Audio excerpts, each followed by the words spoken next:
बनाएन विशाल अब एकचोटी गयो भने एकचोटी गयो भने ए आए आए आए त्यसको हलचलले त्यो अर्को पनि लड्न सक्छ ल आए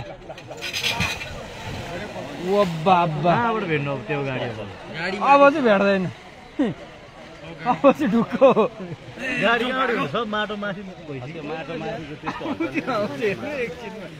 अब चाहिँ गाडी भेट्दैन ढुक्क बाटो यो गई अब धेरै गएर छ हैन धेरै गएर छ यो